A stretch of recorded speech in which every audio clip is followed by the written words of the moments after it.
네, 할렐루야. 네, 반갑습니다. 좀 어떤 말로 시작해야 될지 고민을 많이 했는데요. 말보다 말이 안 나오네요. 네, 네. 아플 때, 또 선교지에서 아플 때, 몸이 아플 때, 또 마음이 아플 때.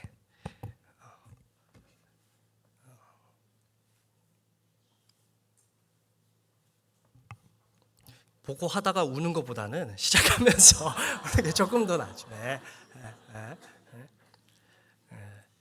우리 성광교회 성도분들의 기도가 정말 큰 힘이 됐습니다. 매 순간순간마다 정말 기도하시는, 제가 여기서 2년 사역하면서 그 모습을 많이 봤지 않겠습니까? 그 모습들이 다 떠오르는 거예요. 나를 위해서 이렇게 기도해주고 계시겠구나.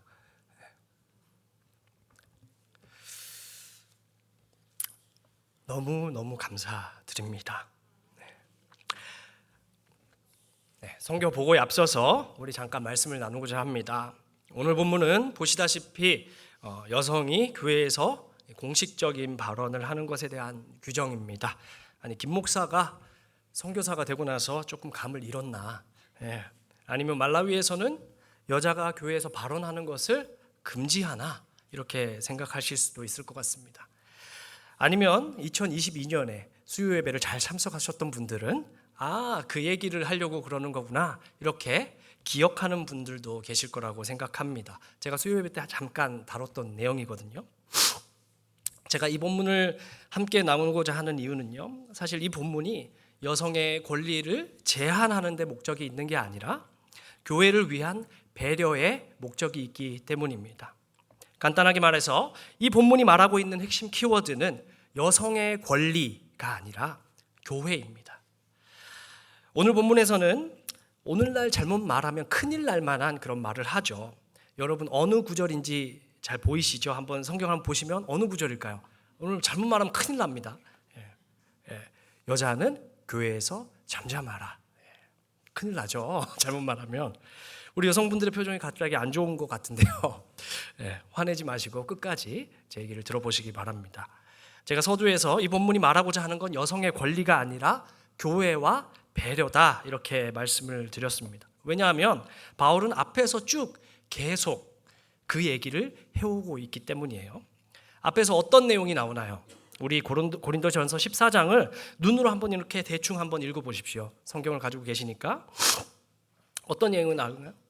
방언, 그리고 예언, 이런 내용이 나오죠. 방언을 어떻게 질서 있게 해야 하는지, 그리고 예언을 어떻게 질서 있게 해야 하는지 바울은 계속 다루고 있습니다. 교회에서 은사를 사용할 때 그 은사들을 무분별하게 사용하는 것이 아니라 절제하고 질서 있게 함으로써 교회 공동체를 배려하라, 이렇게 말하고 있는 거죠. 오늘 본문은 아니지만 우리 고린도전서 14장 28절을 한번 보실까요? 만일 통역하는 자가 없으면 교회에서 잠잠하라. 방언 말하는 사람들에 대해서 잠잠하라, 이렇게 주고 있죠, 규정을. 30절도 한번 보실까요? 만일 곁에 앉아있는 사람들에게 다른 계시가 있으면 먼저 하던 자는 또 잠잠하라, 그러죠. 예언하는 사람들에 대해서도 잠잠하라 라고 말을 합니다. 그리고 역시나 오늘 본문 34절에서도 똑같이 뭐라고 하죠? 여성들에게 잠잠하라, 이렇게 요청을 하고 있습니다. 바울은 고린도전서 14장에서 계속해서 교회 공동체를 배려하기 위한 절제를 요청하고 있는 겁니다. 여기서 우리가 알 수 있는 것은 고린도 교회 상황에서 여성이 발언하는 것이 덕이 되기보다는 오히려 교회 공동체로 하여금 눈살을 찌푸리게 하고, 그리고 어떤 이들은 아예 시험이 들었으며 교회 공동체가 무질서한 집단으로 평가를 받도록 했다는 거예요. 그 내막을 자세히는 모르지만 말이죠. 마치 방언과 예언의 은사를 무분별하게 사용하는 것처럼 말이죠. 그럼 도대체 왜, 어떤 이유로 여성들이 교회에서 발언하는 것이 교회의 덕이 되지 않고 다른 이들의 신앙과 예배에 방해가 됐을까요?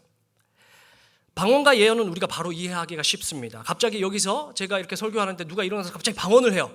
그러면은 안 되겠죠. 대표 기도를 하는데 방언을 해요. 그러면 우리가 생각할 때도 교회를 지금 예배를 방해하고 있다 이런 생각이 들죠. 제가 말씀을 전하는데 갑자기 벌떡 일어나서 예언을 해요. 이러면 뭔가 지금 예배를 방해하고 있다 이런 생각이 들죠. 근데 여성이 교회에서 발언하는 것, 이것은 우리가 선뜻 받아들이기가 힘듭니다. 시험될 거리가 뭐냐는 거죠. 우리는 그 실마리를 35절 끝부분에서 발견할 수 있습니다. 35절 끝부분에 뭐라고 적혀 있죠? 여자가 교회에서 말하는 것은 부끄러운 것이다 이렇게 말을 합니다. 바울은 여자가 교회에서 말하는 것이 부끄러운 것이라고 말을 합니다. 부끄러운 일이라는 건요, 누군가의 체면을 깎아내리는 거예요. 그 누군가는 누구겠어요? 그 여성의 남편 아니면 아버지가 됩니다. 결혼을 안 했다면. 35절 앞부분에 만일 무엇을 배우려거든 집에서 자기 남편에게 물을지니 이렇게 말을 하죠. 고린도 교회 당시의 문화는요, 여성의 모든 공식적인 발언과 행동은 남편이나 아직 미혼이라면 아버지의 의지를 반영한다고 여겨졌습니다. 그래서 여성이 남편이나 아버지의 허락 없이 자신의 마음대로 의견을 공식적으로 표명을 하면 안 됐습니다. 만약 그렇게 한다면 그것은 가장인 남편이나 아빠를 굉장히 부끄럽게 만드는 행위였던 그 당시 문화가. 어떤 사람들은 오늘 본문을 가지고 봐라, 성경은 여성의 권리를 인정하지 않아 이렇게 말하기도 하죠. 근데 그건 이 본문의 의미를 완전히 오해를 한 겁니다. 이 본문은 오히려 그 반대예요.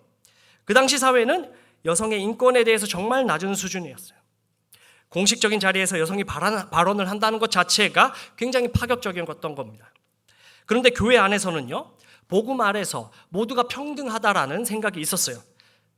그래서 예배 가운데 여성이 발언할 수 있었던 겁니다. 만약에 교회에서도 그 당시 사회와 똑같이 여성이 발언할 수 없었다면, 전혀 허락되지 않았다면 바울이 이런 규정을 줄 이유도 없는 겁니다.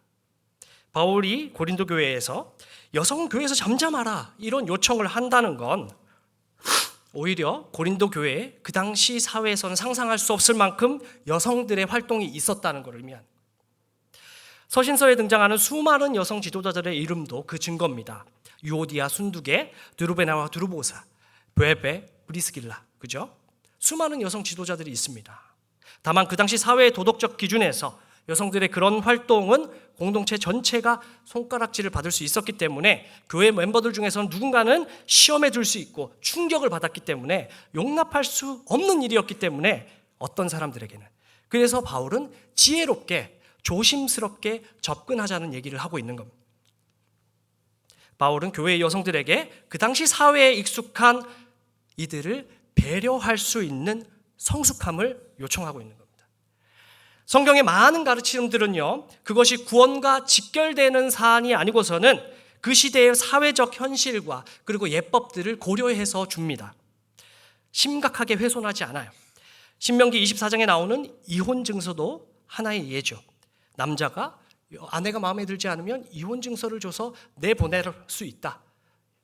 지금 들으면 굉장히 충격적이지만 사실은 이 규례도 하나님께서 사실은 여성을 보호하기 위해서 주셨죠. 너무 간단하게 아내를 버릴 수 있는 그 문화에서 이혼 증서라는 하나의 프로세스를 더 주신 겁니다. 그 당시 문화에서 우리가 생각을 해야 되는 거죠. 그 시대 문화와 그 시대 도덕적 기준에 익숙한 사람들에게 아내를 버릴 수 없다 이런 규정을 바로 주면 사람들이 지키지 못하고 오히려 포기를 해버립니다. 하지만 하나님께서는 그들의 연약함을 배려하셔서 이혼 증서를 써야 된다라는 한 발 앞에 프로세스를 추가해 주신 겁니다. 그런 규정을 주신 거예요. 여성 보호 규정. 오늘 본문도 마찬가지입니다. 우리는 이 말씀을 그 시대의 문화적 맥락에서 이해를 해야 되죠. 여자가 교회에서 잠잠하라는 바울의 권고는 여성의 은사 사용과 교회에서의 역할을 제한하는 것이 목적이 아닙니다. 오히려 여성의 활동을 전제하면서 여성들에게 그 시대 문화에 익숙한 이들, 교회 안에 그런 이들을 배려하라, 성숙한 모습을 보여달라는 요청이에요. 우리가 이 말씀을 우리 삶에 적용할 때 기억해야 할 것은요, 우리의 말이나 행동에 그 공동체를 향한 배려가 깔려 있어야 된다는 겁니다. 심지어 우리가 영적이라고 여기는 영역에서도 말이죠. 제가 말라위에서 선교사로 지내면서 제가 느끼기에 가장 어려운 훈련 중에 하나는요, 성경적으로 봐도 이건 분명 잘못됐어요. 이게 문화적인 차이가 아니라 성경적으로 봐도 분명 잘못됐어요. 근데 그것들을 보면서 도덕적인 판단을 하지 않는 겁니다. 이게 무슨 말인지 좀 이해가 좀 어렵겠죠. 굉장히 그 훈련이 어렵습니다. 단순히 문의 차이가 아니라 성경적으로 절대적인 기준으로 봐도 틀린 것인데, 그 상황을 마주하게 되면 우린 자연스럽게 왜 저렇게 하지? 이건 틀렸는데? 그 다음에 어떤 생각을 하게 되죠? 저 사람은 나쁜 사람. 이렇게 되죠. 도덕적 판단을 하게 됩니다. 하지만 제가 3년이라는 시간을 지나면서 한 1년 전부터 이런 생각이 들었습니다. 한 가지 질문이 들었어요. 내가 만약에 저들과 같은 환경에서 태어났다면, 아무것도 없는 그 마을에서 태어나고 그 교회를 다녔다면, 과연 나는 저들과 다를 수 있을까? 그 사회 문화에 나도 젖어서 살았다면. 제가요, 시간 약속 안 지키는 걸 굉장히 힘들어하는 사람인데, 근데 말라위는요, 시간 약속을 지키는 사람이 거의 없습니다. 지키는 사람이 거의 없어요. 처음에는 화가 너무 나는 거예요. 자동차를 고치러 오기로 했는데 오전에 오기로 했어요. 근데 오후 4시에 오는 거예요. 오후 4시에. 그리고 뭐라고 하냐면 차비를 달래요. 차비. 여기 오고 가는 차비가 없으니까 차비를 달라는 거죠. 그리고 차비를 받고 한번 파악하고 해가 지니까 돌아가요. 그리고 내일 다시 와야 되는 겁니다. 그러면 또 차비를 줘야 됩니다. 처음에는 너무 화가 나는 거예요.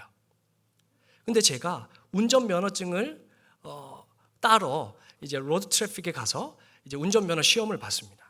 근데 그 시험을 보는데요, 40분마다 서버가 다운이 됩니다. 그리고 1시간을 기다려야 돼요. 계속 그 줄도 계속 긴데, 그게 시험 한 번 보는데 저는 하루가 걸렸고 저희 와이프는 3일이 걸렸습니다. 그러면서 거기 있는 사람들이 막 전화를 하는 겁니다. 오늘 늦을 것 같아. 오늘 늦을 것 같아. 시간 약속을 안 지킨다는 것은 분명 잘못된 거예요. 하지만 우리가 그 시대와 그 문화와 그 공간 속에서 살아보면요, 그것을 함부로 도덕적인 판단을 할 수가 없습니다. 저 역시도 늦게 되는 거예요. 내가 저들과 똑같은 상황에서 자라났다면, 태어나고 자라났다면 나는 과연 저들과 다를 수 있을까? 제가 그들의 틀린 모습을 보고 도덕적으로 판단하는 것이 마치 오늘 현대적인 기준을 가진 우리가 바울 시대 교회를 바라보면서 여성에게 어떻게 잠잠하라고 할 수 있느냐, 어떻게 그리스도인이 노예를 부릴 수 있느냐, 이런 질문을 하는 것과 비슷하다라는 생각을 했습니다. 사역의 현장에서 어떤 형제 자매의 행동들이 성경적으로 명백히 틀렸다고 느껴질 때가 있습니다. 그러나 그때 중요한 것은요, 단순히 도덕적인 정죄가 아니라 그들의 속한 문화와 상황을 이해하고 그 안에서 천천히 변화될 수 있도록 배려하며 도와가는 인내와 지혜가 아닐까 생각합니다. 죄를 덮고 가자는 게 아니에요. 오해하지 않으셨으면 좋겠습니다. 하나님께서 이스라엘 백성들에게 아내를 버리지 말라라는 규정을 주실 수 있었음에도 이혼 증서를 써서 내보내라라는 규정을 주신 것처럼 우리의 역할은 비판자가 아니라 변화의 동역자여야 됩니다. 어쩌면 잠잠하라는 규정이 오늘 한국 선교를 담당하고 계시는 우리 성광교회에 주는 메시지일지 모르겠습니다. 내 입에는 분명 방언이 있고 내 입에는 분명 계시가 있고 내가 성경적으로 바른 기준을 제시하면서 너는 그게 틀렸어 이렇게 말할 수도 있지만, 질서 있는 공동체를 위해서 그 세상 문화에 익숙한 어린 젖먹이 성도들을 위해서 그들이 하나님 앞으로 나아오는데 시험이 들지 않도록 잠잠할 수 있는 성숙함, 그 성숙함이 우리 성광교회 가족들에게 있기를 소망합니다. 우리 교회에도 신앙이 아직 연약한 분들이 분명 있을 거예요. 그런 분들에게 이런 죄 때문에 너는 교회에 어울리지 않아 라고 말하면서 그 교회가 정죄의 역할을 하기보다는요, 그래도 하나님은 너를 사랑하셔, 우리 작은 것 이거 하나부터 바꿔볼까, 이렇게 말할 수 있는 신앙의 동반자가 되어줄 수 있기를 간절히 소망합니다. 아멘. 자, 그러면 우리 이제 선교 보고를 해볼까요?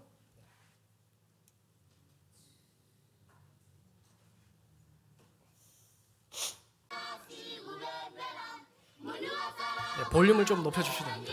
네. 아이들의 찬양입니다.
But seek first his kingdom and his righteousness, and all these things will be given to you as well. Koma emyambalo bakulafuna okuma mu Mulungu, nguma Yesu yenye yakufuna, ndibo zino zisezi azabasanyusa. Amen.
말라위에서는 아주 보수적인 교단에서도 저렇게 뜨겁게 찬양을 합니다. 막 춤을 추면서 리밤바 리밤바나 승리하신 예수라는 뜻이거든요. 네, 말라위에 대해서 간단하게 설명을 드리고 제가 어떤 사역을 해왔고 또 어떤 고민을 했고 또 지금 어떤 사역을 하고 있는지 그리고 앞으로의 비전에 대해서 제가 짧게 나눌 수 있다고는 말씀을 못 드리겠어요. 제가 목사님한테 이 시간이 얼마나 하면 될까요? 그러니까 마음대로 하세요 그랬는데 성도님들 표정이 마음대로 하면 안 될 것 같긴 하지만 그래도 제가 3년 만에 나왔으니까 조금만 저에게 시간을 할애해 주시면 감사하겠습니다. 네, 말라위는 보시다시피 이 별명이 있어요. 아프리카의 따뜻한 심장이라는 별명이 있습니다. 주변국에서 붙여준 별명이에요. 주변국에 각각 별명이 하나씩 있거든요. 왜 따뜻한 심장이냐? 말라위 사람들이 아주 착해요. 아프리카 물론 이제 우리가 생각하는 기준하고 조금 다르지만 아프리카에서는 굉장히 착하고 온유한 사람들로 유명합니다. 그리고 일하는 사람들도 남아공이나 아니면 탄자니아나 이런 곳에서 굉장히 선호하는 일꾼이 말라위 사람들입니다. 성실하다 그러고 그리고 아주 온유하기 때문에 그렇죠. 국토 면적은 우리나라의 한 절반 조금 안 됩니다. 절반가량 우리나라의 조금 넘습니다. 남한보다 조금 더 큽니다. 북한 정도의 크기고요. 인구가 저희 나라의 절반 정도에 조금 못 미칩니다. 평균 연령은 보시는 대로 24세입니다. 평균 연령이 굉장히 젊죠. 그리고 중위 연령은 18세입니다. 인구를 절반으로 딱 잘랐을 때 이 50%는 18세 미만, 50%는 18세 위에 있습니다. 굉장히 중위 연령이 낮죠. 그리고 언어로는 치체화를 사용을 하고요. 그런데 공식적인 언어는 영어입니다. 5학년이 되면 무조건 영어로 수업을 받아야 되고 시험지도 영어로 나옵니다.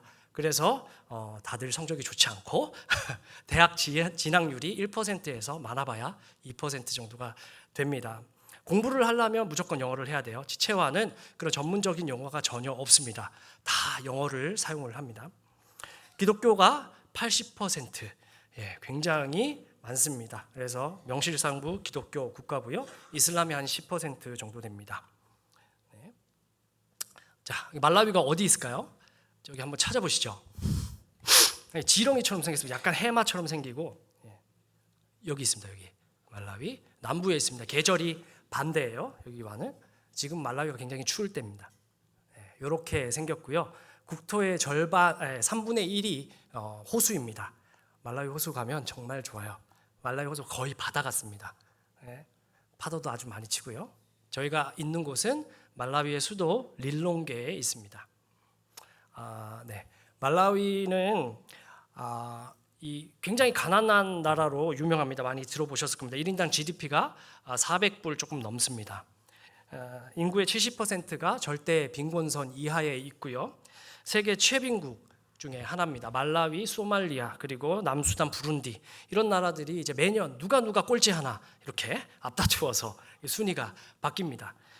말라위를 제외하고 부룬디, 소말리아 이런 곳은 내전이 있는 국가죠. 내전이 있는 국가를 제외하고 아주 평안한 나라임에도 가난한 나라는 말라위가 유일합니다.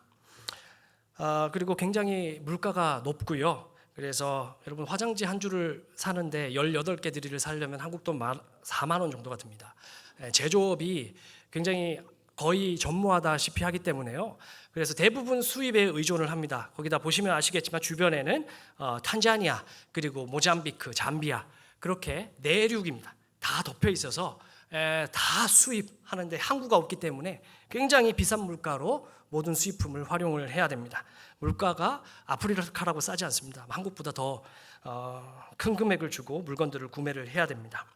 그리고 심각한 물가 상승을 겪고 있고요. 1년에 30%의 물가 상승률을 보입니다. 그래서 저희가 처음 왔을 때 식빵이 3년 전에 800화차 했던 게 지금 3,800화차입니다. 식빵이. 그래서 굉장히 어렵습니다. 그리고 외환 부족 때문에 이제 그 연료 공급도 어려워가지고 이제 자동차 기름을 못 넣는 날이 한 1년 중 한 4개월 정도가 됩니다. 그래서 자동차 기름을 못 구합니다. 기름을 넣으려면 이렇게 보시면 이런 이렇게 줄을 서야 됩니다. 줄을 이렇게 서서 한 2시간, 3시간 이렇게 줄을 서서 이렇게 기름을 넣어야 됩니다. 끝이 보이지가 않죠. 이게 다 주유소 줄입니다. 줄을 서서 넣는데 앞에서 끊기면 굉장히 화가 납니다. 앞에서 딱 끊기면 기다렸던 게 수포로 돌아가고 사역의 어려움도 많이 있습니다. 여기 보시다시피 쿠킹 오일이 없다는 거죠. 쿠킹 오일이 지금 없어서 외환이 부족하니까 이런 회사들이 문을 닫습니다. 왜냐하면 달러를 이 외환이 워낙 없다 보니까 달러를 바깥으로 반출 못하게 합니다. 그래서 회사들이 돈을 벌면 이 말라위 카차는 거의 종이 쪼가리기 때문에 외환을 바깥으로 돌려야 되는데 못 돌리는 거죠. 그러면 회사들이 장사할 이유가 없어지는 거죠. 그래서 이런 식용유 회사들이 문을 닫고 제품을 만들지 않습니다. 그래서 식용유가 없어서 한 사람당 2개만 가져가세요 적혀 있는 거예요. 그리고 그 옆에 과자는 말라위에서도 그래도 제조업이 조금은 있기는 해요. 말라위에서 만든 과자인데 앞에 보시면 150g이라고 적혀 있는데 앞에 뭐가 조그맣게 이렇게 붙어 있죠. 그러니까 approximately라고 하는데 대략 150g 정확한 수치로 이렇게 뭔가 만들지 못합니다. 옆에 보시면 이렇게 스프라이트 음료수도 높이가 다 다르죠. 높이가 다 다르고 이렇게 뒤집으면 막 물이 나옵니다. 이런 가난한 국가고요. 저희가 이제 말라위에서 처음 1년 어떻게 사역했는지 한번 보고 드리겠습니다. 처음 이제 저희가 말라위에 도착하자마자 굉장히 충격을 받았어요. 왜냐하면 공항에서부터 경찰들이 이미그레이션 직원들과 경찰들이 다 잡는 거예요. 공항에서 짐을 들고 갔는데 저희가 짐이 2개씩이니까 그리고 캐리하는 짐까지 해서 3개씩 15개가 되죠 짐이. 근데 잡아놓고 이게 스캔을 지나가고 걸릴 게 하나도 없는데도 다 열어보라고 하는 거예요. 다 열어보라고. 그래가지고 막 이민 가방 다 뜯고 거의 1시간 반 정도를 계속 뒤집고 하면서 심지어 아이들 그 병원 가면 약통을 주잖아요. 이 약통을 모아놓은 게 있는데 이게 뭐냐고 이렇게 많이 뭐 이거 팔려고 그러는 거지 이러면서 결국에는 돈을 달라는 거죠. 돈을 달라고 하면서 그러면 너는 못 지나간다. 그래서 이미그레이션에서부터 이렇게 입국하는 데부터 굉장히 힘이 듭니다. 그래서 입국을 영혼이 탈탈 틀리고 이제 지나가는데 그 공항을 나오기까지 경찰을 또 3번을 더 만나야 돼요. 그러면 그 경찰들이 하나하나 다 세웁니다. 세워서 안에 뭐 들어있냐 까봐. 나 경찰이야. 돈 좀 줘. 이렇게 해서 안 보내줍니다. 굉장히 낯선 문화에 좀 깜짝 놀랐고요. 그리고 저희가 이제 도착해서 이제 정착을 해야 되는데 정착 단계부터 좀 그런 시간을 가졌으면 좋았을 텐데 저희가 도착하자마자 바로 사역을 시작해야 됐습니다. 그 저희를 불러줬던 선교사님이 사모님이 이제 암이 재발되셔가지고 한국으로 이제 나가시는 바람에 저희가 그 다음 날부터 바로 사역을 시작을 했거든요. 그러면서 이제 비자 문제나 이런 것들도 이제 해결이 되지가 않았어가지고 결국엔 비자를 자체적으로 제가 해결을 해야만 했었습니다. 그래서 정착 단계에 이제 먼저 말라위에서 비자를 만들려면 단체를 설립을 해야 돼요. 그 회사를 만들어야 돼요. 회사를 하나 만들어서 나라에 등록을 하고 그 회사에 내가 고용이 되는 형태로 해서 EP를 받을 수 있습니다. Employment Permit을 받을 수 있어요. 직장 생활을 한다라는 것으로 퍼밋을 받을 수 있습니다. 그래서 단체 설립을 하는 데까지 거의 6개월이 걸렸습니다. 단체 설립을 하는데 사실 이게 1, 2주면 끝나는 일이거든요. 이게 변호사와 주고받은 내용입니다. 왜냐하면 변호사가 그 단체 설립을 하는데 이렇게 제가 정보를 주고 그것을 일을 진행을 해주는데 그쪽에 레지스터 이렇게 등록을 하는 데서 BRP가 있어야 된다. 그러니까 그 비즈니스 비자가 있어야지 회사를 만들 수 있다 이러는 거예요. 너무 황당하잖아요. 비자를 받으려고 회사를 만드는데 비자가 있어야 회사를 만들 수 있다는 게 이게 말이가 안 되는 건데. 그래가지고 이거 가지고 거의 6개월이 걸렸습니다. 알고 봤더니 그 직원이 제대로 안 한 거였어요. 그래서 6개월이 걸려서 결국엔 만들고 어쩌면 돈을 달라는 거였는데 제가 초반이어서 못 알아듣는 걸 수도 있습니다. 그렇게 해서 회사를 만들고 또 비자를 신청을 했습니다. 그리고 비자가 나오는 데까지 또 11개월이 걸렸습니다. 3년이 제가 아직까지 비자가 1년이 안 됐어요. 그러니까 들어가서 비자 신청하고 비자가 나오기까지 거의 1년 반이 이제 라는 시간이 걸렸습니다. 그만큼 프로세스가 느리고 이런 행정적인 것에 큰 스트레스를 받습니다. 현재도 지금 스트레스를 받고 있는 게 이제 비자를 신청했으면 다음 비자를 위해서, 다음 비자는 제가 이곳에서 고용이 돼서 일을 하기 때문에 세금 증명이 돼야 됩니다. TPIN이라는 세금 납부하는 번호를 받아야 돼요. 그런데 그 번호를 아직까지 못 받고 있습니다. 세관에 갔더니 너는 지금 이미그레이션에 등록이 돼 있지 않아. 그리고 이미그레이션에 갔더니 너는 등록이 제대로 돼 있어. 다시 저기 가봐. 세무서 가봐. 세무서 갔더니 이미그레이션 등록이 돼 있지 않아. 이렇게 지금 7, 8번을 하면서 지금 9개월간 끌고 있습니다. 네. 이게 나오지 않으면 비자 연장이 되지가 않습니다. 근데 이런 업무 스트레스가 있고요. 자, 그리고 도착하자마자 저희가 이제 사역을 시작한 게 바로 이 공동체 사역을 시작했습니다. 아이들 보이시죠? 까매서 잘 안 보이는 것 같기도 하고요. 네, 너무 까만. 네.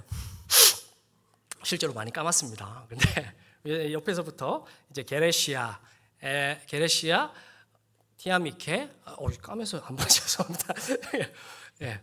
울레무, 옆에서부터 왼쪽에서부터 울레무, 페미아, 그리고 에벨레스, 드보라, 그리고 브리스가 게레시아, 티아미케, 이 친구들과 한 집에서 지내면서 이 친구들의 먹을 것과 입을 것 모든 것을 다 제공을 하고 또 학교를 보내주고 그리고 아침 저녁으로 함께 성경을 읽으면서 영육간에 같이 세워가는 일을 했습니다. 이 친구들은 시골 출신이고요. 시골에 있으면서는 그냥 여성들은 일꾼입니다. 그냥 일꾼이기 때문에 학교를 잘 가지를 않아요. 근데 저희가 사역을 했던 그 살리마 지역의 교회에 이 친구들에게 이제 말씀 필사를 시켰는데 아주 성실하게 잘 따랐던 친구들을 저를 불러주셨던 그 선임 선교사님이 7명을 선택을 해서 데려와서 공동체를 이루게 됐습니다. 이렇게 아침 저녁으로 말씀 읽고 예배를 드리고요. 그리고 학교도 보냅니다. 이게 성적표인데 보이시나요? 성적표 형편 없죠. 예, 잉글리시만 봐도 이제 31점. 이게 말이 됩니까? 31점. 근데 이게 31점이 말이 안 될 것 같지만 여러분 여기 평균을 보십시오. 이게 클래스 에버리지라고 있죠. 중간에 보면은 잘 안 보이실 텐데 클래스 에버리지가 20점입니다. 에버리지가 20점. 우리 아이들은 정말 잘하는 거예요. 31점. 치체화는 73점. 굉장히 점수가 굉장히 잘 나온 겁니다. 왜냐하면 이 친구들은 매일 성경을 치체화로 같이 읽었기 때문에 치체화 점수는 아주 잘 나와요. 그리고 케미스트리 34점. 네, 형편없죠. 하지만 평균 이상. 예, 그렇습니다. 여기에 교육 실태가 정말 좋지가 않은데 학교를 가도 평균 점수가 저렇습니다. 아이들이 공부를 잘 하지 못하고. 왜냐하면 보시면 학교가 이렇습니다. 이렇게 이제 이게 공립학교거든요. 그러면 그냥 바닥에 앉아서 이렇게 70명 되는 아이들이 그냥 이렇게 공부를 합니다. 교과서도 없고요. 심지어 선생님도 교과서가 없어요. 그리고 교과서를 팔기는 하는데 사서 보면 제목밖에 안 적혀 있어요. 교과서가 내용이 없고 큼직한 것만 있습니다. 그래서 정부에서 이 어플로 선생님들이 지도할 수 있을 만한 그 교과서를 어플로 볼 수 있게끔 발행했는데 이 스마트폰을 가지고 있는 사람 별로 없습니다. 그래서 선생님들 중에서도 다 깨진 스마트폰으로 보면서 가르치는 사람도 있고 그것마저도 어플도 잘 안 돼 있어요. 보이지도 않고. 그래서 아이들은 그냥 노트만 가지고 가서 필기하는 게 전부기 때문에 아이들의 교육 수준이 낮을 수밖에 없습니다. 이렇게 매일 먹을 것, 저게 씨마라는 건데요. 이 말라위의 주식입니다. 약간 백설기 같은 맛도 나고요. 이렇게 손으로 쭈물쭈물해서 이렇게 먹습니다. 옥수수 가루를 이렇게 만든 겁니다. 이렇게 먹을 것도 해주고 또 아프면 또 병원도 이렇게 가야 됩니다. 이렇게 또 경사가 나면은 아이가 태어났어요. 저희 집 가드너 아이가 태어나서 이렇게 닭도 잡고요. 아까 영상에서 봤듯이 아주 정겹죠. 닭을 잡아서 파티도 하고 이렇게 한 학기가 끝나면 또 이렇게 아이들은 평생에 이런 경험을 할 수가 없거든요. 이렇게 가서 한 학기 잘했다 이러면서 격려도 하면서 아이들을 1년 동안 케어를 했었습니다. 그리고 1년 동안 또 했던 사역이 이 살리마 지역의 교회 사역을 했었습니다. 그림은 이게 나마떼와 마을에 있는 교회인데요. 그림은 이게 아주 잘 지어진 교회입니다. 뒤에 좀 있으면 보겠지만은 왜냐하면 이건 선교사님이 지은 교회이기 때문에 그렇습니다. 현지인들이 본인 손으로 지은 교회는 형편없습니다. 하지만 이 교회는 선교사님의 이게 외부 자본이 들어갔기 때문에 이 정도로 잘 지어졌습니다. 남한교회 교회에서 저희가 했던 사역은 성경 통독 장려를 하고요. 왜냐하면 성경을 전혀 읽지 않아요. 교회에서 이들이 80% 기독교인이지만 성경이 없습니다. 성경이 얼마인 줄 아세요? 성경이 지금 현재 4만 쿼차입니다. 4만 쿼차 넘었습니다. 4만 제가 마지막으로 살 때 4만 2천 쿼차였거든요. 이분들의 최저 월급이 얼마냐면요. 최저 임금이 한 달에 지금 최저 임금이 7만 얼마입니다. 7만 4천 쿼차입니다. 여러분 월급의 절반 이상을 줘야 성경책을 살 수 있어요. 그렇기 때문에 교인들 중에는 성경이 있는 사람이 아무도 없습니다. 그래서 성경을 읽지 않기 때문에 성경 통독을 장려하고 당연히 성경 보급도 같이 해야만 했습니다. 그리고 이 교회 같은 경우에는 살리마 지역에 있었던 이 교회 같은 경우에는 Assemblies of God, 이 순복음 계통입니다. 오순절 계통의 교회였기 때문에 말라위 교회에서 오순절 계통 교회들은 그다지 목회자들이 잘 훈련받지 못합니다. 목회자들 훈련을 또 해야만 했습니다. 이분들은 문맹인데도 본인이 이제 내적 부르심을 받았으면 목사를 합니다. 자기가 목사다. 그리고 너 어떻게 문맹인데 설교를 하냐? 라디오로 듣고 따라한다는 거예요. 그런 식으로 설교를 합니다. 이거는 이제 9개 교회, 살리마 9개 교회 컨벤션을 하는 중이고요. 집회를 할 때입니다. 그리고 밤에는 이렇게 예수님 영화도 문맹이 많기 때문에 이런 영화 상영 사역도 굉장히 중요합니다. 저녁에 이렇게 늦게까지 또 이렇게 늦게까지 집회를 합니다. 아주 열정적이죠.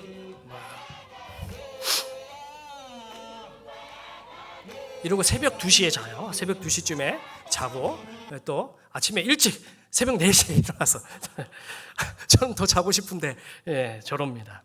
근데 너무 좋은 건 아침에 딱 일어나면 애들이 이렇게 걸어가면서 새벽을 깨워요.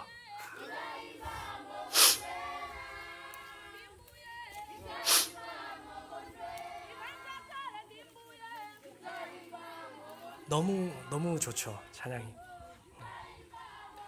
그리고 또 한 가지 저희가 처음 1년에 했던 사역이 바로 학교 사역입니다. 살리마 지역에 기아대책이 설립한 ACM이라는 이 학교가 있는데요. 여러분들 잘 아시는 나눔과 섬김교회에서 헌금을 해서 지어진 교회입니다. 그래서 그곳에서 제가 6개월간 이제 디렉터로 일을 했는데요. 교사들을 관리하고 또 학생들을 관리하는 일을 했습니다. 일하는 동안만 해도 갖가지 문제들이 있었습니다. 왜냐하면 한국인 디렉터가 지금 여기 지금은 기아대책과는 관련이 없어요. 지금 기아대책과 관련이 없고 개인 선교사님이 운영하는 중인데 그 선교사님은 지금은 말라위에 계시지 않아요. 그렇기 때문에 이 말라위에 선교사가 있지 않으면 갖가지 일들이 일어납니다. 아무리 기독교인이고 그리고 기독교적인 정체성을 가지고 신앙적인 모습을 보여도 모두 비리를 저지릅니다. 그래서 제가 있을 동안에도 이제 헤드 티처를 자르고 그리고 성적인 문제도 일어나고 이런 일들을 조율하는 디렉터가 꼭 필요합니다. 그래서 그곳에서 6개월간 제가 디렉터로 일을 했고요. 보시면 이렇게 아주 잘 지어진 학교죠. 아까 그 학교 보다가 이 학교 보니까 너무 좋죠. 여기는 책상과 의자가 있습니다. 이렇게 유치원부터 초등학교 그리고 너무 예쁘죠. 그리고 이렇게 고등학교까지 모두 마련되어 있는 학교입니다. 그리고 제가 이곳에서 근데 사역을 그만둔 게 현실적인 문제가 있었습니다. 말씀드렸다시피 이 퓨엘 문제, 이 자동차 기름을 넣을 수가 없기 때문에 이 1시간 반 이상 떨어진 거리를 매주 왔다 갔다 할 수가 없었습니다. 그리고 이제 뒤에서 나누겠지만 제 사역 방향하고도 조금 다른 부분이 있었기 때문에 1년 후에 제가 이 사역을 그만두었습니다. 6개월간 사역을 하고요. 1년간 사역을 마치고 언어 훈련을 그리고 고민을 하는 시간을 좀 가졌습니다. 1년 동안. 왜냐하면 저희 계획은 처음에 파송을 받고 말라위에 가서 정착하는 시간을 최소한 2년, 길면 4년까지 저희는 생각을 했습니다. 왜냐하면 문화가 워낙 다르기 때문에 지금 생각해보면 정말 그래야 했다라는 생각이거든요. 적어도 언어 훈련에 하다못해도 1년은 집중을 해야 되겠다라는 생각을 가지고 있었는데 현실상 그러지 못했습니다. 그래서 도착하자마자 이제 여러 가지 사역을 하게 되면서 부족함을 많이 느꼈고요. 지체화의 필요성도 느끼고, 그리고 사역의 방향도 이게 맞나라는 고민을 많이 하게 됐습니다. 그래서 잠깐 스탑해서 지체화를 배우면서 언어 훈련에만 집중하고, 그리고 현지 적용에만 집중하자라는 말을 하고, 와이프와 그렇게 동의를 하고 저희가 사역을 멈추고 1년 동안 언어 훈련에 매진을 했습니다. 지체화는 한국어와 언어적 거리가 굉장히 먼 언어입니다. FSI라는 미국 외교관 훈련 프로그램에서, 훈련 기관에서 언어 학습 난이도에 따라서 이렇게 언어 간의 거리를 측정을 합니다. 그런데 이제 영어도 한국어와 굉장히 먼 언어죠. 그런데 지체화는 영어 보시면은 영어 같은 경우에는 거리가 60이라고 1부터 100이라고 쳤을 때 영어 같은 경우에는 60 정도의 한국어와 거리가 있다면 지체화는 90 정도의 거리가 있습니다. 반투어 계열이고요. 문법도 전혀 생소하고, 그리고 어휘도 공유되는 게 아무것도 없습니다. 반투 계열 중에 여러분들이 익숙한 그랬냐 그거 있잖아요. 발바리 치와와 그거 같은 경우에는 줄로어인데 남아공에서 많이 쓰는 언어죠. 그것도 반투 계열이고, 그리고 하쿠나 마타타 이거 같은 경우에는 여러분 많이 들어봤을 스와힐리어입니다. 그것도 반투 계열 언어입니다. 그런데도 이 언어들은 배우기가 비교적은 쉽습니다. 왜냐하면 접근성이 있기 때문이에요. 근데 지체화 같은 경우에 접근성이 굉장히 떨어집니다. 배울 수 있을 만한 자료가 전혀 없어요. 책도 구하기가 힘들고요. 그래서 제대로 배우고 싶다면 초등학교에 등록해서 지체화 시간에 배우든가, 아니면 학원 같은 게 없기 때문에 개인 교사를 고용을 해서 배워야 되는데, 그분들도 제대로 훈련이 돼 있는 전문가가 아니기 때문에 문법이라든가 이런 것들은 전혀 모릅니다. 그렇기 때문에 굉장히 좀 시간이 오래 걸리는 언어입니다. 하지만 최근에는 챗 GPT 비서님이 아주 많이 도와주고 있습니다. 한 3달 전까지만 해도 이 챗GPT에서 저는 지체화에 익숙하지 않습니다 이러면서 아무것도 못한다 그랬거든요. 근데 이 친구가 아주 훈련이 제대로 됐는지 이제는 지체화로 번역도 아주 잘해줍니다. 지체화 번역된 걸 현지인들에게 보여주면 아주 고급스럽게 번역이 잘 됐다고 합니다. 그래서 지체화에 진보가 있을 것 같습니다. 1년 동안 저희가 고민하는 시간을 가졌는데요. 큰 고민이 뭐였냐면요. 저희가 공동체를 하면서 이 현지인들과 같이 산다는 것이요, 생각했던 것보다 더욱 큰 문화적인 차이가 있었습니다. 왜냐하면 저는 한국에 있을 때도 공동체를 했었고, 중국과 태국에서도 공동체를 했었거든요.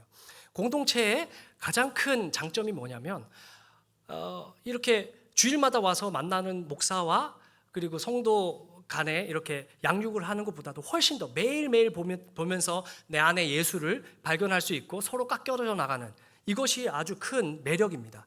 그러면서 이들의 영적인 성장을 돕는데 아주 좋은 그런 방편 중에 하나인데요.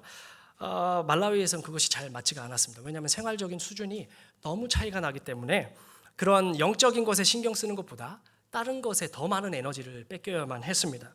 예를 들면 이런 거예요. 우리가 만약에 저희는 보통 속옷이 여러 벌이 있잖아요. 이분들은 속옷이 없거든요. 웬만하면 속옷이 여러 벌이 있어요. 그래서 저희는 그들에게 덕이 되고 싶어요.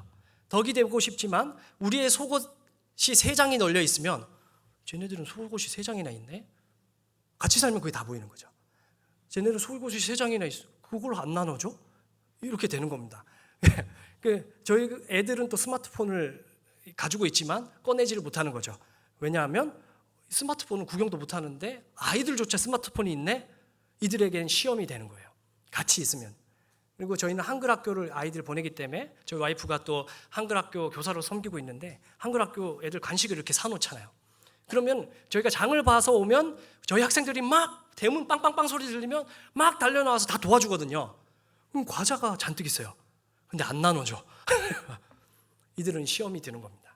그러니까 같이 사는 것이 덕이 되기보다는 저희는 나쁜 짓을 하나도 안 했는데 이들에게 시험이 되는 거예요.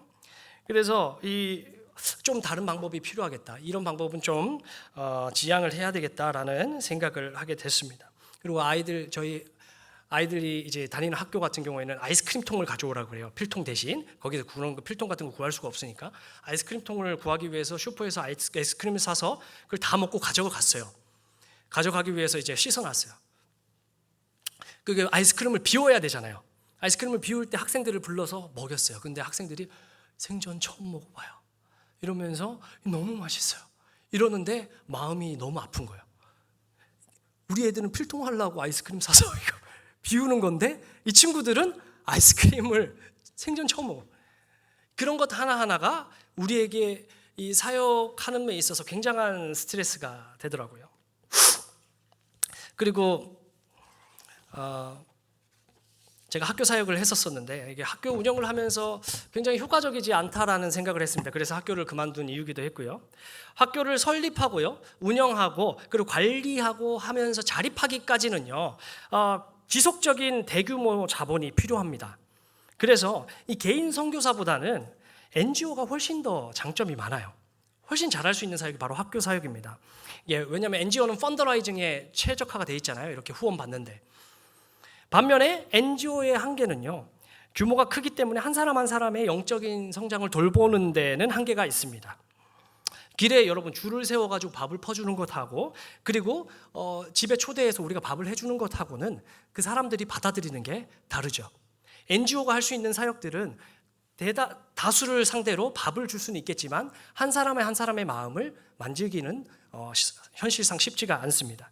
그래서 이 NGO의 사역과 이 선교사의 사역이 물론 아프리카라는 특수한 상황에서는 이게 완전히 칼 나누듯이 이게 나누기는 쉽지가 않아요. 하지만 주력해야 되는 부분은 완전히 다른 게 맞구나라는 생각을 하면서 실제로 그 학교를 운영을 하면서 이 자금 때문에 굉장한 고민이 많았습니다. 계속 다른 NGO를 찾아야 되고 계속 다른 NGO를 찾아야 되고 아니면 교회가 한 달에 몇백만 원을 다 한 교회가 담당하기는 힘들잖아요.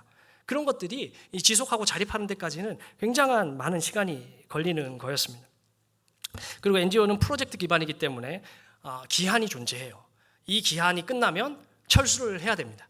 만약 구제하는 마을이 있다고 쳐도 이 마을은 아직까지 자립이 안 됐어요. 근데 이게 NGO 실제로 이렇게 기하대책 선교사님이 저에게 했던 말이에요. 여기는 지금 너무 지금 헌거 시즌이고 너무 힘든데 지금 프로젝트가 끝나서 철수를 해야 된다는 거예요. 이 사람들 너무 안타까운데 철수를 해야 되는 거예요. NGO는 그런 한계가 존재하죠. 하지만 하지만 선교사 같은 경우에는 지속적인 사역이 가능을 합니다. 그런 고민을 안고 1년간 언어 훈련에 집중하고 그리고 모든 사역을 내려놓고 그렇게 현지 교회를 방문하면서 사역의 방향을 설정하는 시간을 가졌습니다. 1년 동안 현지 교회를 방문하면서 한 가지 명확해지는 사실이 있었는데요. 말라위는 명실상부 아까 말했다시피 기독교 국가라는 사실입니다. 처음에 말라위는 소개했지만 80%가 인구가 기독교인입니다. 물론 카톨릭 이단들도 다 포함되어 있지만은 그리고 말라위는 한국보다 30년이나 더 긴 선교 역사를 가지고 있습니다. 이 말이 뭐냐면요, 이분들은 자체적인 이미 기독교 문화가 잘 형성이 돼 있습니다. 우리가 볼 때 좋든 나쁘든 이들만의 기독교 문화가 정착이 되어 있습니다. 여러분 한 가지 예를 한번 들어볼까요? 만약에 한 네덜란드 선교사님이 우리 성광교회 옆에 오셨어요. 와가지고 한국으로 2025년에 파송을 받아가지고 쭉 봤는데 이 네덜란드 선교사님 보기에 이 개혁 신학이 이거 한국에 너무 뭔가 좀 이게 이상해. 네덜란드에서 제대로 공부하신 분이 보기에 이건 뭔가 좀 이상해. 너무 문제가 많아. 이러면서 한국교회 신학은 형편없어. 이러면서 한국에서 독자적인 교단을 세우고 성도들을 모으고 독자적인 교회를 세우고 성도들을 모으고 여러분 이게 바람직한 선교 방향이라고 생각을 하십니까? 그건 굉장히 무례한 거죠. 한국 교회에 대해서 굉장히 무례한 거고요. 성경에서도 그걸 바람직한 이미 기초가 닦인 곳에서는 기초를 세워서는 안 돼요. 말라위는 더욱 심합니다. 80%가 기독교 인구입니다. 이미 그들만의 자체적인 기독교 문화가 잘 정착이 되어 있기 때문에 말라위에서의 바람직한 선교의 방향은요, 건전한 현지 교단하고 연합해서 사역하는 것이다. 이런 결론을 내렸습니다. 1년 동안 현지 교회를 방문을 하면서요. 대화를 하다 보면 많은 분들이 이렇게 말씀을 하세요. 교회 건축을 하지 않냐. 선교사 하면 딱 떠오르는 게 교회 건축이잖아요. 교회 건축. 복음이 잘 들어가지 않은 곳이나 개척해야 되는 곳에서는 교회 건축이 필요하죠. 교회 건축하고 또 선교사가 설교하고 선교사가 그들을 양육하고 해야 됩니다. 하지만 말라위는 그 상황이 전혀 다릅니다. 교회 성도들이 형편이 아주 열악한데도 불구하고 성도들이 이미 헌금을 합니다. 헌금을 해서 본인들만의 교회를 본인들 손으로 짓는 문화가 잘 돼 있습니다. 보세요. 물론 천천히 건축을 해야 되지만 보세요. 이게 현지 아까 전에 교회하고 이게 아까 내부는 못 보셨지만 아주 열악하지만 이 현지인들이 지은 교회입니다. 보세요. 이 벽돌하고 이 계단을 보십시오. 아주 이렇게 열악하지만 그럼에도 불구하고 이들 스스로 교회에서 헌금을 모아서 교회 건축을 합니다. 그런데 만약에 선교사가 들어가서 돈을 턱 주고 건축을 해주면 이분들을 돕기는커녕 사실 이분들에게 자립 의지를 꺾게 되는 거예요. 오히려 이분들이 잘하고 있는 것에 초를 치는 역할을 하게 되는 거죠.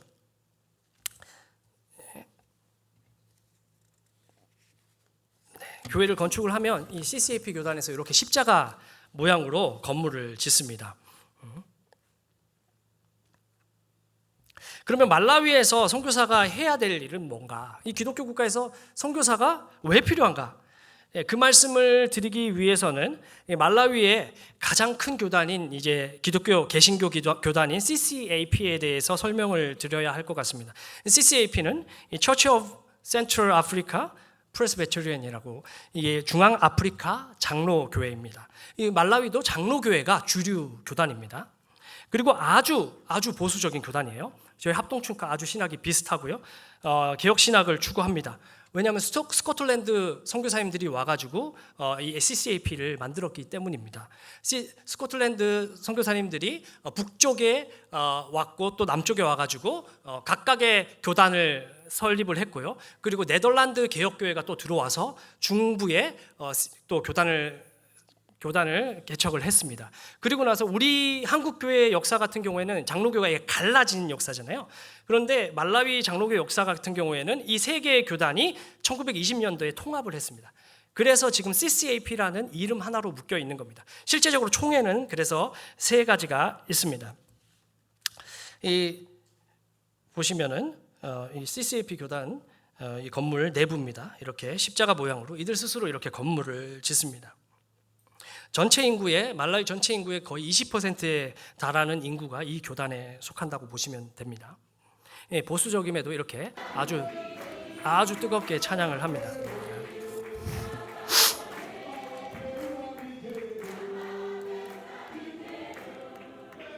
네. 근데 문제는 말라위에서 굉장히 보수적인 신학이 주류 신학임에도 불구하고 말라위 목회자가 굉장히 부족하다는 문제가 있습니다. 이 CCAP 교단에 목회자가 많다면은 참 좋을 텐데 이 CCAP 교단이 여러분 인구 전체의 20%라고 했죠. 근데 목사가 몇 명인 줄 아십니까? 목사가 세계 총회 다 합쳐도 600명밖에 되지 않습니다. 600명의 목사로 이 말라위 전체 CCAP 교회를 관리를 하고 있는 거예요. 그래서 교회가 없는 그런 예배당도 많이 있어요. 그러니까 교회란다 목사님이 없는 예배당도 많이 있는데 그런 예배당 같은 경우에는 여러분 옛날에 우리가 한국교회 초기에 조사들이 설교를 했듯이 거기 장로님들이 이렇게 설교를 하는데 CCAP 교단 목사님들은 훈련을 아주 잘 받아요. 5년씩 들어가서 공부를 해야 되거든요. 아주 신학적으로 관리를 잘 받고 그리고 설교 준비도 아주 철저히 하게 하고요. 설교도 아주 잘합니다. 하지만 이 장로님들이나 성도들이 설교하는 이런 교회 예배당 같은 경우에는요. 그냥 자기 할 말을 합니다. 자기 할 말을 하고 굉장히 기복적인 신앙과 그리고 샤머니즘적인 신학을 이렇게 막 설파를 합니다. 그래서 그런 것이 가장 큰 문제이기 때문에 분명 주류 교단인 CCAP는 건전한 신학 위에 있지만 현실적으로 제대로 훈련된 목회자가 많지 않기 때문에 번영신학, 기복신학, 아프리카 하면 우리가 생각하는 그런 것들이 역시 말라위에도 만연합니다. 타교단은 더 말할 것도 없고요. 그래서 말라위에서 가장 필요한 사역 중에 하나는요, 제대로 된 목회자를 키워야 되는 겁니다. 혼탁해져 있는 신학을 정화하는 거죠. 그리고 하지만 아까 말했다시피 이 말라위는 이미 이 신학이 정착이 돼 있고 이 교대권 문화가 정착이 돼 있기 때문에 외부인이 이것들을 터치하는 것을 굉장히 꺼려합니다. 그렇기 때문에 이것들은 천천히 녹여가면서 해야 될 사역이고요. 그리고 또 한 가지 말라위에서 꼭 필요한 사역은 바로 어린이 사역입니다. 이미 정착된 문화나 이런 체계를 바꾸는 것은 여러분 굉장히 조심해야 되는 겁니다. 선교사가 선교지에 가서. 하지만 없는 문화를 만드는 것은 가능한 거죠. 얼마나? 없는 좋은 문화를 만드는 것은 가능한 겁니다. 말라위는 어린이 사역이 전무합니다. 예수님 당시와 아주 비슷하거든요. 예수님 당시에 애들은 가라였죠. 말라위도 마찬가지입니다. 애들을 위한 자리가 없어요. 장소가 없어요. 애들이 정말 많은데도 이 주일학교라는 그런 이름은 있어요. 언제 모이는지 아세요? 새벽 6시 반에 모입니다. 왜냐하면 어른들이 예배 장소를 써야 되기 때문에 어린이는 그 시간에 모여서 뭘 하느냐? 그냥 말씀 암송시킵니다. 말씀 암송시키고 그냥 보내요. 그게 말라위의 주일학교예요. 애들이 정말 많은데 이 애들을 위한 사역이 없다라는 점이 있죠. 그리고 세계 인구의 동향도 어린이 사역이 말라위에서 어린이 사역이 얼마나 중요한지를 보여줍니다. 우리나라는 이게 인구 감소 때문에 세계 인구가 우리가 줄고 있다고 생각이 되지만은 지금도 세계 인구는 지금 늘어나고 있습니다. 유엔에서 2024년에 발표한 자료에 보면요, 인구가 103억까지 간다고 합니다. 103억까지 2084년까지 인구는 증가하는데 그 증가하는 인구가 어디에 있느냐? 사하라 이남 아프리카 사람들입니다. 거기에서 인구가 지금 폭발적으로 증가를 하고 있고요. 특히나 사하라 이남 아프리카는 2025년이 되면 인구가 2배 증가할 것으로 예측을 하고 있습니다. 네. 그리고 특히 말라위는 이 연령대가 굉장히 낮아요. 아까 말씀드렸다시피 중위 연령이 18세입니다. 18세. 인구의 절반이 18세 밑이라는 거예요. 여러분 상상이 되십니까? 인구의 절반이 어린이에요. 청소년들이에요. 그래서 이 사역이 굉장히 중요하죠. 한국은 지금 중위 연령이 몇 살인지 아십니까? 한국은 45세입니다. 중위 연령이 45세. 인구 절반이 45세 밑에, 인구 절반이 45세 위에. 이미 태국도 40세를 넘어섰습니다. 중위 연령이. 하지만 아프리카는 굉장히 젊은 나라라고 할 수 있습니다. 말라위에서는 그래서 어른들을 훈련시켜서 잘못된 신학을 바꾸는 것보다도 고쳐나가는 것보다도 어린이들에게 처음부터 바른 신학을 가르치는 것이 훨씬 더 효과적입니다. 그래서 저희가 사역의 방향을 바꾸게 됐습니다. 공동체 사역에 주력하고 있다가 성경 통독 사역에 주력하고 있다가 작년부터 어린이 사역에 주력을 하게 됐습니다. 그래서 우리가 처음 시작하게 된 게 방과후 학교입니다. 방과후 학교, 기존에 있는 학교들이 너무 열악하기 때문에 그곳에서 NGO들은 학교를 세우겠지만 그 학교에 참석하는 아이들이 제대로 공부할 수 있도록 저희가 방과후 학교를 운영하는 겁니다. 처음에는 현지 동네에 가서 아이들을 모아서 할 생각이었어요. 그런데 주변에 그래서 교회를 탐방하면서 그 교회를 좀 빌릴까, 장소를 빌려야 되니까 그래서 찾아갔는데 들어가 보니까 그 교회에 초등학교 1학년부터 4학년까지 학교를 운영을 하고 있는 거예요. 그래서 그 교회 치팀베라는 교회에 가서 치팀베 CCAP 교회에 가서 이렇게 아주 체계적으로 관리를 하거든요. 이분들도 이 스쿨 매니지먼트 팀입니다. 학교에서 뭘 하려면 이분들을 만나서 내가 이것을 하고 싶다. 어떤 수업을 가르친다. 어떻게 가르친다. 이렇게 브리핑을 하고 1학년 아이들 중에 20명만 선택을 해서 우리가 수업을 진행하기로 했습니다.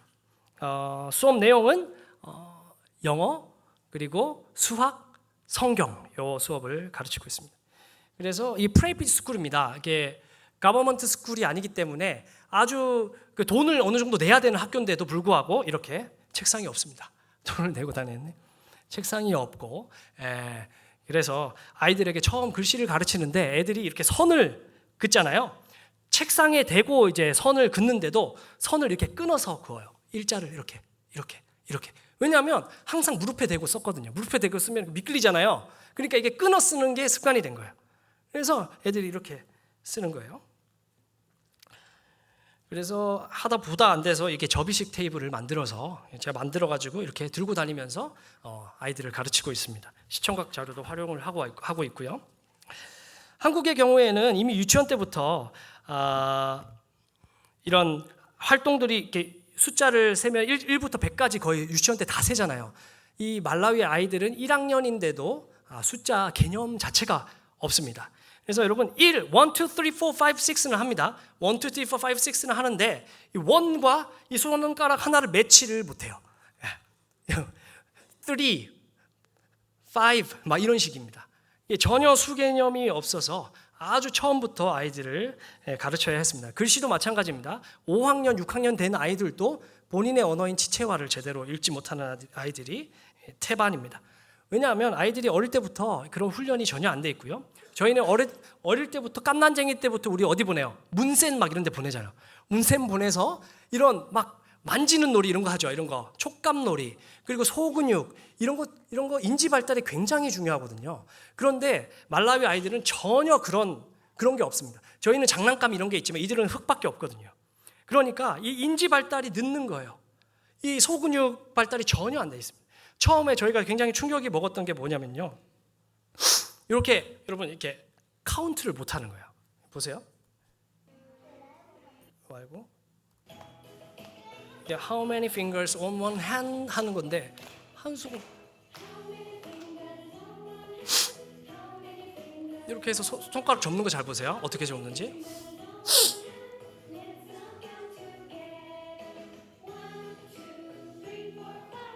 못 접죠. 이럽니다. 이게 발달이 전혀 안 돼 있는 거예요. 그래서 아이들이 인지 기능이 굉장히 느리고요. 심지어 어른조차도 가위질을 잘 못해요. 가위질 하면은 이렇게 종이가 이렇게 꺾여요. 못 자릅니다. 그래서 아이들에게 이제 소근육 발달 관련된 이렇게 가위질도 가르치고요. 그리고 이렇게 만들기도 합니다. 물론 이렇게까지 잘 만들지 못하겠죠. 저희가 다 잘라서 붙이기만 하게끔 이렇게 해서 가르쳐 줍니다. 그리고 이렇게 춤도 추고요. 그리고 이렇게 성경 시간입니다. 이 그림 성경을 읽어주면서 그리고 나서 질문 5가지를 합니다. 이 성경에서. 그래서 아이들이 얼마나 열정적으로 하는지 모릅니다. 한국 이 학교에서는 애들이 손을 안 들잖아요. 여기는 몰라도 손을 들어요. 제가 하고 물어보면은 이상한 소리 하고 가만히 있어요. 그냥 손을 들어요. 그냥. 굉장히 열정적으로 잘 참여를 합니다. 그리고 이렇게 개근한 학생들은 장학금도 지급을 합니다. 다음 학기 등록금을 대주고 있거든요. 이번 학기에는 7명이 장학금을 받았습니다. 지금 4명밖에 안 적혀 있지만 7명이 장학금을 받았고 다음 학기에 무료로 학교를 다닐 수가 있습니다. 그리고 저희가 오기 직전에 이제 이른 방학을 하고 왔는데 저희가 여기 와야 돼가지고 정말 기쁜 소식을 들었어요. 이 스쿨 매니지먼트 팀의 그 한 분하고 대화를 했는데 장학금 때문에 이게 마지막 학기 이 1학년 클래스 중에서 1학년들 전체 중에서 1등부터 6등까지가 다 저희 방과후 학교 애들이라는 거예요. 1등부터 6등까지가. 그래서 얼마나 기뻤는지 모릅니다. 그래서 그 헤드 티처도 그 교장 선생님도 도대체 이게 어떻게 된 일이냐. 이게 너무 발전한 거 아니야, 애들이. 이러면서 지금 학부모들 사이에서도 왜 인원을 제한하냐, 좀 더 늘려달라. 하지만 저희가 그렇게 하면 퀄리티가 떨어지고 그렇기 때문에 많은 인원을 받을 수가 없습니다. 그래서 혹시나 청년들 중에서 오실 분들이 있으면 오셔서 같이 해주셔도 참 좋습니다. 또 한 가지 저희가 새로 시작한 사역은 주일학교 사역입니다. 아까 말했지만 CCFP 차원에서 운영하는 주일학교가 있지만요, 말씀 암송 수준입니다. 바깥에서 이렇게 합니다. 그냥 이렇게 문 밖에 세워놓고 이렇게 말씀을 그냥 읽히고 암송을 시킵니다. 애들 엄청 많죠. 근데 이 애들을 그냥 내버려 두는 겁니다. 선창하고 애들이 따라하고 이렇게 해서 말씀 암송을 시킵니다. 요게 이제 교단에서 발행하는 말씀 암송표예요. 요걸 다 외우면 과자 하나를 줍니다. 하지만 그래서 저희가 이 주일학교 사역이 정말 중요하다. 아이들은 많은데 애들이 제대로 된 신앙 훈련을 못 받고 있다. 그래서 이제 주일학교, 한국식 주일학교, 우리가 잘 아는 한국식 주일학교를 여기에 대입하면 되겠다. 왜냐하면 있는 문화가 아니에요. 없는 문화이기 때문에 만들면 된다. 해서 우리가 잘 아는 한국식 주일학교, 여러분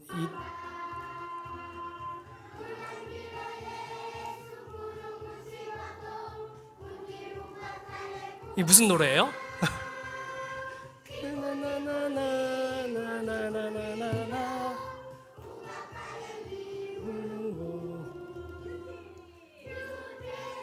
예, 돈으로는 못 가요. 예, 그 노래를 이게 번역해서 하는데 한국식의 이 주일학교 먹히냐? 먹힙니다.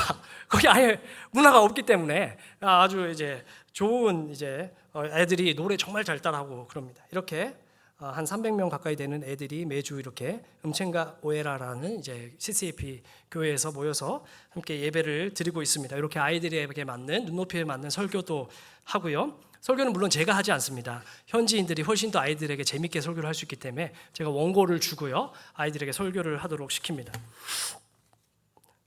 그리고 제가 개인적으로 가장 아쉬운 부분이 한국 교회에 있을 때 제가 청년부 사역만 했다는 겁니다. 어린이 사역을 해본 적이 없어요. 그래서 이 제가 아시다시피 굉장히 내향적인 사람이거든요. 말도 그렇게 이렇게 잘 하지 못하고 내향적인 사람인데 이렇게 해야 됩니다. 이렇게 춤을 저도 춰야 됩니다. 추면서 아이들과 이렇게 함께 뛰놉니다. 금요일에 한번 전도를 나가서 했더니만 아이들이 이만큼이나 새로운 친구들이 왔어요. 왜냐하면 거기는 이런 놀이 문화가 전혀 없어요. 쿵짝쿵짝하면 다 와요. 그냥 다 오고, 그리고 여기서 뭐 받았다, 여기 뭐 한대, 가는 거예요. 문제는 이 아이들을 어떻게 관리하는가예요. 아직까지 저희도 그걸 넘어야 하는 살인데요. 이 출석 체크하는 것부터가 만만치가 않습니다. 너무 많고 교사는 부족하고 그렇기 때문에 출석 체크하고 아직 분반 봉부까지 가지도 못했어요. 예배 드리고 흩어지는데 이것조차도 아직 버거워요. 인원이 너무 부족하기 때문에, 훈련된 인원이. 하지만 아직 시작 단계이기 때문에 차차 그것들은 주님께서 만들어가 주실 것을 믿고요.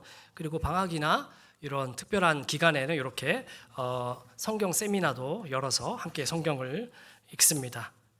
그리고 마지막으로 진행되고 있는 사역은요, 물론 어린이 사역은 아닌데 하나님께서 특별히 열어주신 사역입니다.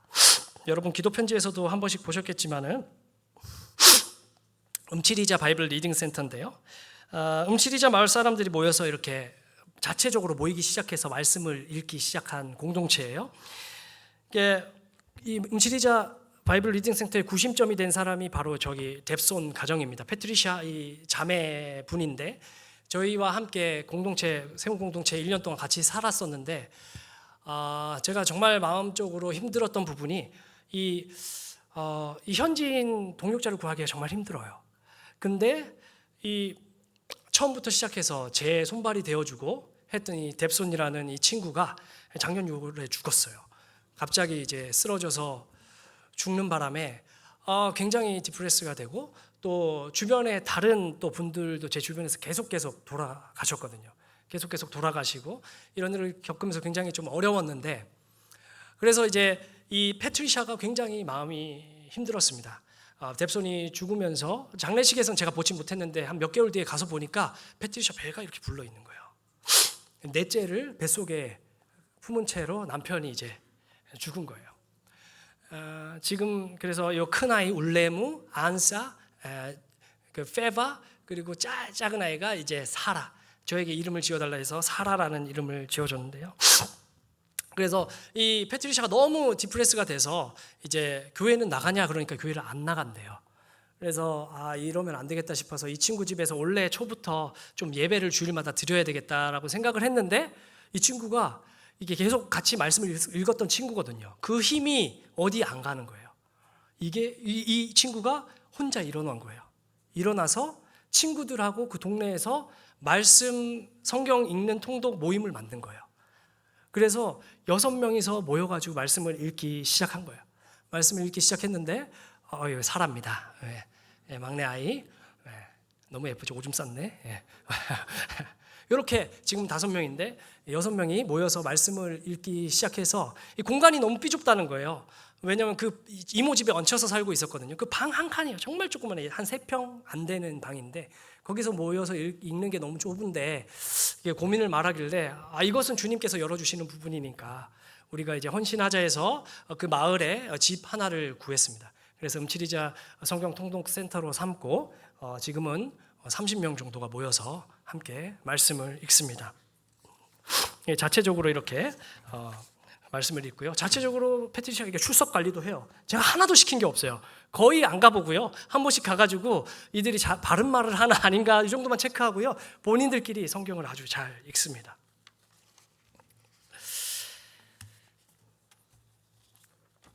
네.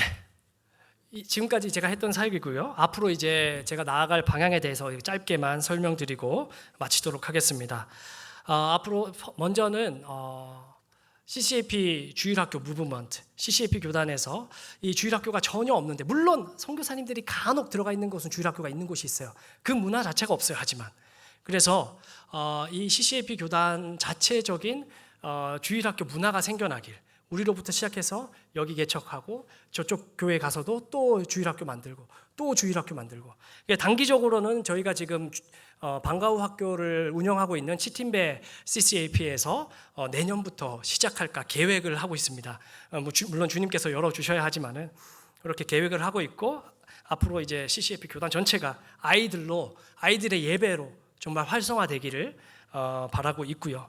그리고 방과후 학교의 연장선에서 아동 발달센터를 건립을 하려고 하고 있습니다. 왜냐하면 학교를 빌려서 하는 것에는 한계가 있더라고요. 왜냐하면 학교에 이런 저희가 책상과 의자를 두려고 했어요. 만들어서 두려고 하는데 밤 되면 다 도둑 맞아요. 밤 되면 다 도둑 맞고 맨날 모든 걸 다 실어서 날라야 되고요. 그런 문제들이 있기 때문에 차차 이건 당장 진행될 일은 아니고 왜냐하면 1학년 지금 하고 있고 2학년 오픈하고 3학년 4학년 오픈하고 이렇게 오픈해야 됩니다. 몇 년에 걸쳐서 이제는 앞으로는 아동발달센터 전문적인 아이들의 그런 발달을 돕는 소근육부터 대근육 그런 놀이, 악기 이런 것들을 가르치면서 아이들의 인지력 향상에 도움을 줄 수 있는 센터를 만들려고 하고 있습니다. 그리고 마지막으로는 베들레헴 라이브러리라고 베들레헴 뭐죠? 떡집이죠. 떡집. 밥집입니다. 밥을 짓는 곳. 목회자들의 성경 연구하는 공간을 또 만들고자 합니다. 왜냐하면 거기는 CCAP 소수의 그 목사님들 제외하고는 전부 다 어떻게 설교를 준비해야 되는지 조차 몰라요. 그렇기 때문에 성경도 없는 목사도 있고요. 주석은 더더욱 없습니다. 그래서 이런 이제 기본적인 주석들을 마련하고 그리고 설교 준비할 수 있는 공간을 마련해서 말라위의 그런 교회의 말씀이 제대로 선포될 수 있도록 이렇게 준비하려고 합니다.